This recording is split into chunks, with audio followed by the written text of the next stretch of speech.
Welcome to the Global Discussion, a discussion with creatives, leaders, and thinkers. My name is Simon Hodgkins.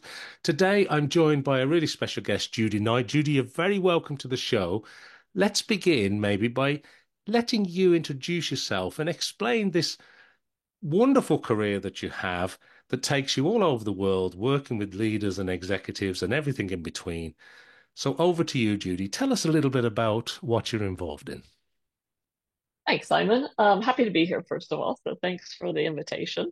So I've been doing coaching, consulting, and facilitating for about 25 years. And before that, I was working as a director of technical training. I was in sales, I was in marketing, mostly in technology companies. So telecommunications, networking, computer, etc.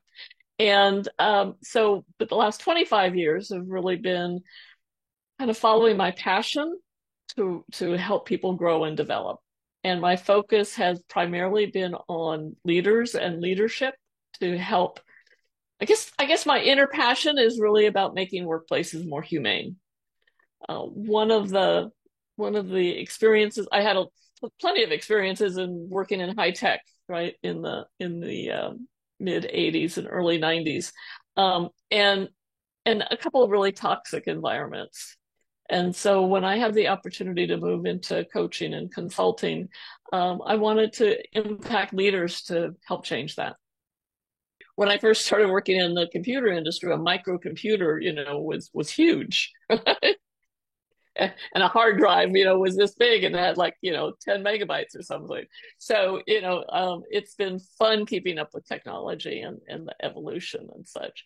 And now I'm really focused on both facilitation work of with some of my clients of running workshops about aspects of leadership. I just ran a 2-hour workshop on coaching skills this morning.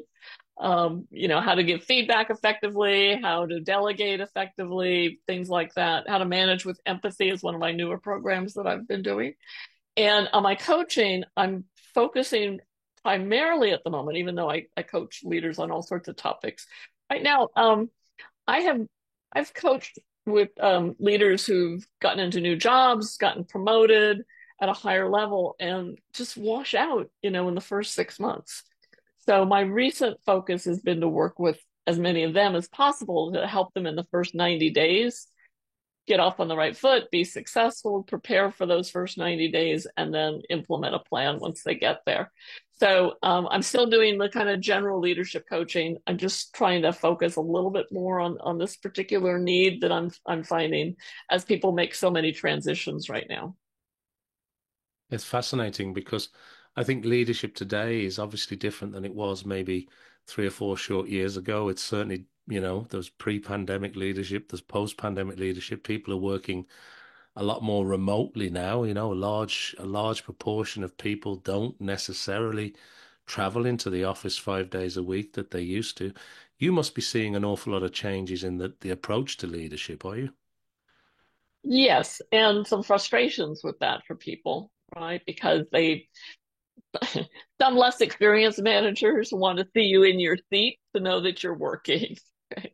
And so some of the work that I'm doing with them is to say, let's focus on expectations and results, right? Not how many hours, and see how that goes with a lot of people. Um, so the hybrid thing is challenging for a lot of managers. Although, I have to say, Simon, I've been doing this such a long time. There have been virtual teams forever because of globalization and dealing with time differences and culture differences. And that was happening when I was leading and I was managing and I had organizations in Europe as well as here in the US. So and then my clients have employees all over the world, and it's just trying to make that work. And I live in the San Francisco Bay Area, and Salesforce just said that everybody has to be back in the office 3 days a week at least, okay, which is great for the economy in downtown San Francisco. Thank you very much. I'm not, and they've laid off a lot of people also. So I'm not sure of the people who are left, how many are going to be happy with that, because a lot of people enjoy working from home. That's something they found. So I would say leaders are needing to be a lot more flexible and need to have more conversations with their team members. then probably they just can't come in and do the command and control kind of a thing. It's much more of a partnership. Yeah, I like the word partnership, and I like what you also said about it's not necessarily about clocking in and clocking out and how much time you spend in that cubicle. It's actually about measuring the results and the output and are we actually achieving, right? And I think that's what you were saying there. And it's interesting, Yeah. I'm not sure on the company, and maybe you know, but there were some headlines recently at the time of recording where a large organization did the same. You must come back so many days a week, or you won't be considered for promotion. You won't get the pay rises. And I think over half the people went, yeah, that's fine. I'll just stay doing what I'm doing, which is incredible, Yeah. really, when you think about it. But I think if we did nothing else during the pandemic, and it wasn't great for some people, and some companies did well, but if there was a silver lining, is we certainly proved globally that we can work in a remote environment a lot more successfully than maybe some of us would have thought we could pre-pandemic. That's for sure. Yeah, absolutely. And for a lot of people, then it's really balancing the responsibilities at home, right? I know that was big in the pandemic when the kids couldn't go to school, and so the parents were homeschooling and everything, as well as working.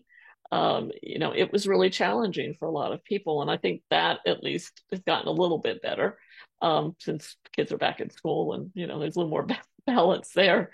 Um, and some people just prefer the virtual environment. I love it. It's great. I've always coached virtually because I've coached globally, and before it was on the phone, and now it's on video, and it's just a different way to connect than in person. I love in person work. Also it's just being able to be flexible, and I think the biggest kind of gap that I see the leaders who are still trying to clock people in is they're not clear on expectations. Without that clarity, you can't hold people accountable.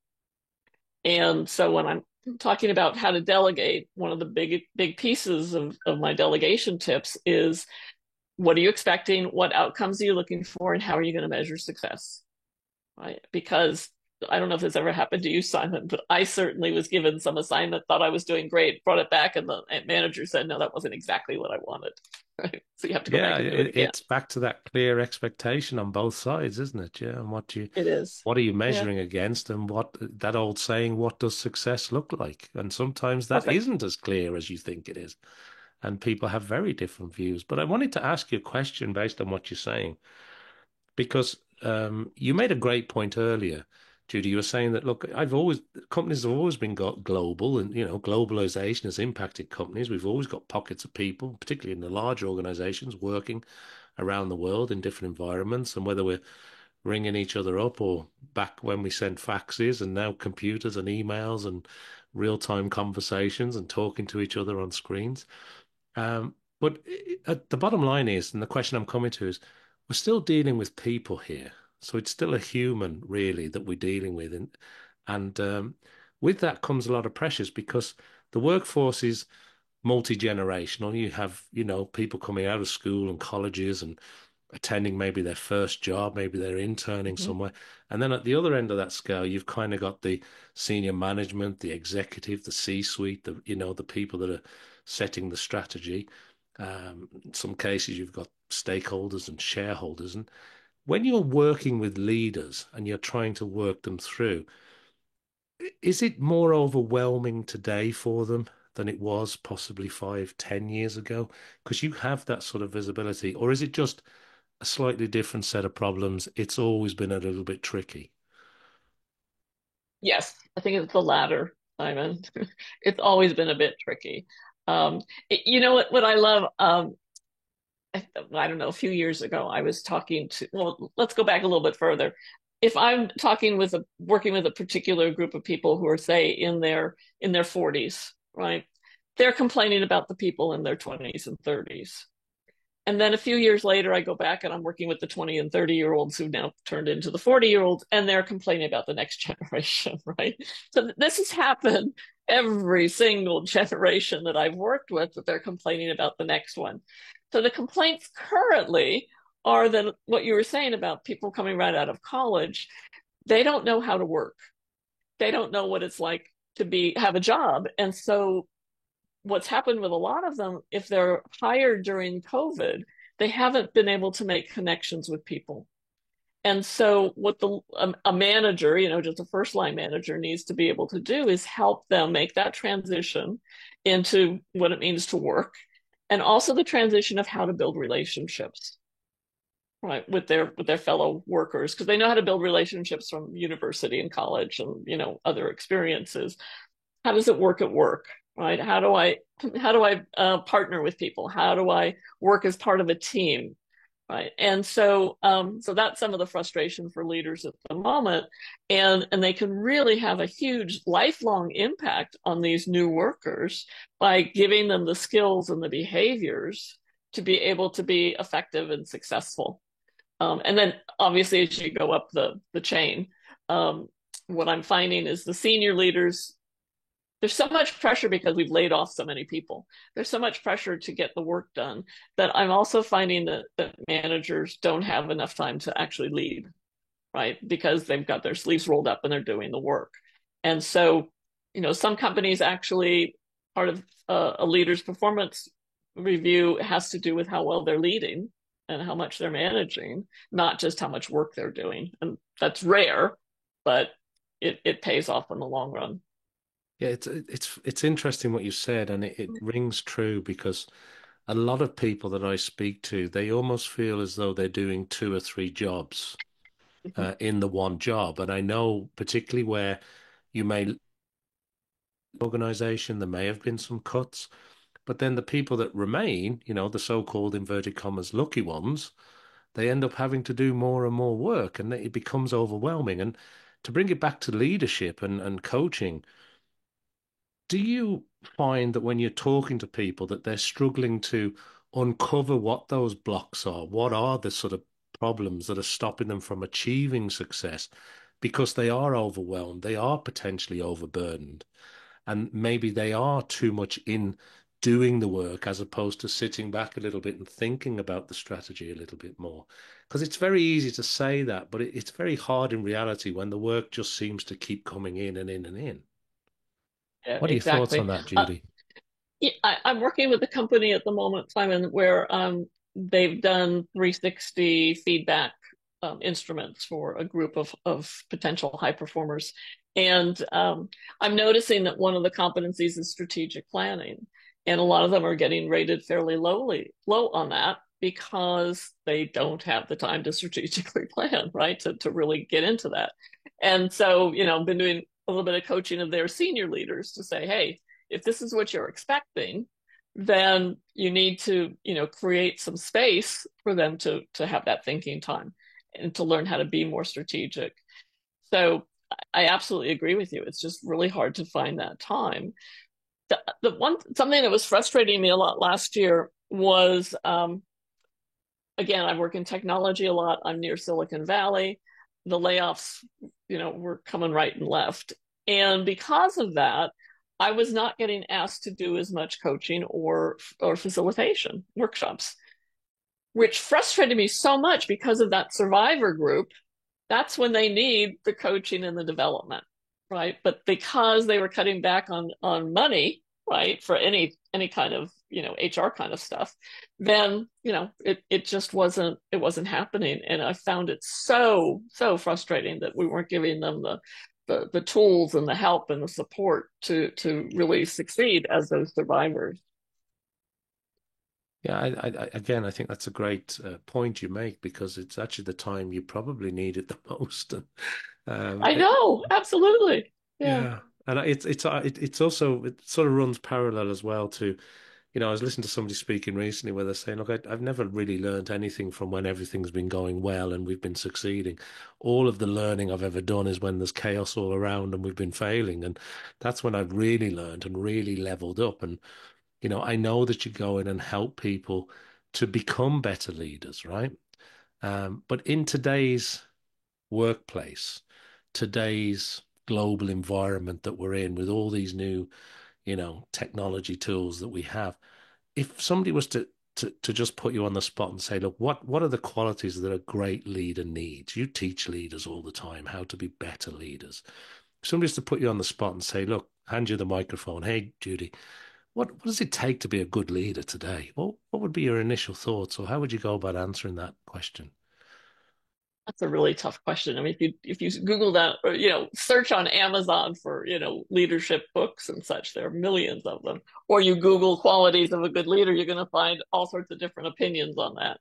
Um, what I have found, so this is one little person's viewpoint, is that they are people focused, that they are strategic, right, and they can also get down into the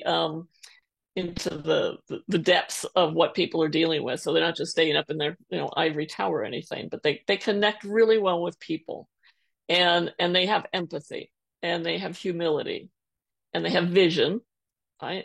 And they're able to communicate that vision into purpose that people can relate to. Because I have seen, I mean, when I was in the workforce, I'm a baby boomer. So when I was in the workforce, yeah, purpose was nice, but it wasn't really, didn't even think about it. It was my purpose or something. It just wasn't in the vocabulary. Now the younger generations really want to know that they're having an impact, that they're working for a company and they're making a difference. And that purpose is so important. So being able to communicate that purpose, communicate that vision, and make it real to people. And then, like I said, just listening to the people. Yeah, making it real to people. We often hear the word authenticity in the workplace a lot now, and empathy, and Yes. the things that maybe were occasionally talked about 10 years ago, 20 years ago, but I don't think it was on many boardroom agendas or many tables of discussion. But today, even to attract talent, it has to be Mhm. a really important part of what you're clearly communicating and believe in. And it brings me nicely on to another thing I want to ask you, because I know that you work with leaders, and you know you've wrote on your website, and I know that effective coaching produces better, stronger leaders. And there's a direct correlation, isn't there, between investing in that leadership, making them better and stronger, to the revenue of the company, to making the Yes. company grow and succeed. And sometimes people don't get that. And dare I say it, it's almost a checkbox to say, well, have we done a bit of leadership, or have we done a bit of coaching, or have we done a little bit of training? And I don't mean to be facetious or downplaying the importance of it, but sometimes, sometimes I find it can be hard to draw that direct line between, look, if you're developing your leadership or nurturing the next group of talent coming through, that actually directly impacts the bottom line, doesn't it? And certainly the top line Absolutely. revenues. Yeah, absolutely. Because you can't do it all yourself. You need the people to do the work. And what do you think companies are struggling with today? Are you seeing any common patterns, or is every company completely different and unique? Or do you find that when you're talking to customers, and whether they're in Silicon Valley or further afield, are there similar problems with leadership today that are out there that a lot of companies are struggling with? It's still the same things about, setting clear expectations, holding people accountable, giving feedback, the kind of coaching, the basics. I think people are trying to figure out where artificial intelligence is going to come in. I don't think it's going to replace leaders, right? Hopefully, there are ways to use artificial intelligence to enhance the work that they're doing, maybe take off some of the routine tasks from people so they can lead better, right? Have more time to lead and do that strategic planning. So I think that's something that people are seem to be exploring, and they're certainly incorporating artificial intelligence into a lot of their products, from a technology standpoint. So I'm just seeing that as trying to keep up with all the change. The other thing, I've done some work around reinvention, and the companies that are really thinking about not just how we're going to be successful today, but what do we need to do differently to be successful tomorrow? What do we need to anticipate differently? It kind of goes back to that old scenario planning that we used to, talk about. It's a little bit further along because we're talking about reinvention. We're talking about, people like the Stanley Cup drink cups, right? That went from that kind of industrial thing to multiplying their revenue because they moved off, they got some influencers to really like their cups, and there we go. So it's being able to move quickly with the times, and also keeping track of those trends and knowing what's going on.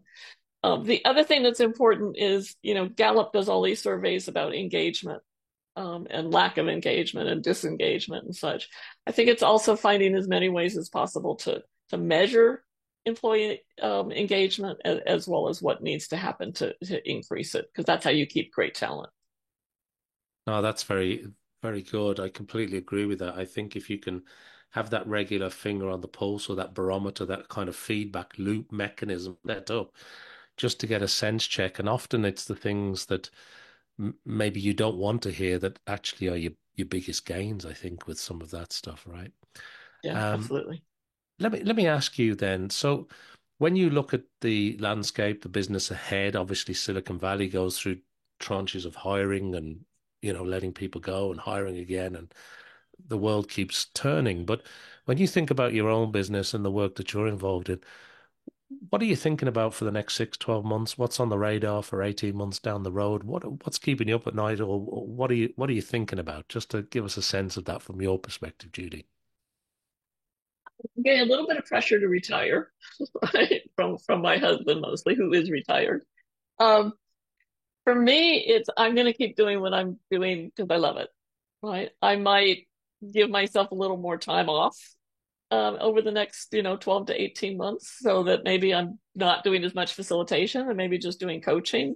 I don't know. I'm still kind of working through that because I'm pretty busy right now. So I haven't given myself enough thinking time right now. But towards the end of the year, I have some time to think. So it's important for me to do what I do, right? It keeps my brain from going to mush.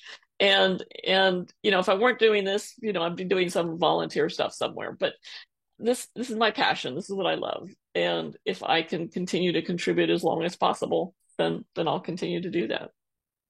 I love that answer. And can I ask you, because you raise time off as well. Now, leaders sometimes don't maybe take as much time off as they should.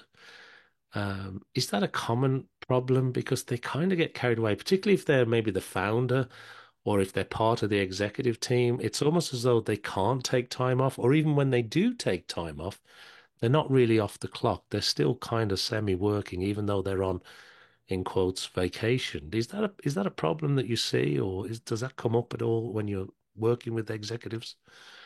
It doesn't come up very often, and it's definitely an American issue, right? I lived in England for what, 5 years, and I loved having 3 weeks off, right? And on the other hand, it kind of frustrated me that France would disappear for the whole month of August, and Germany would disappear for the month of August, right? So I couldn't get in touch with my colleagues in Europe.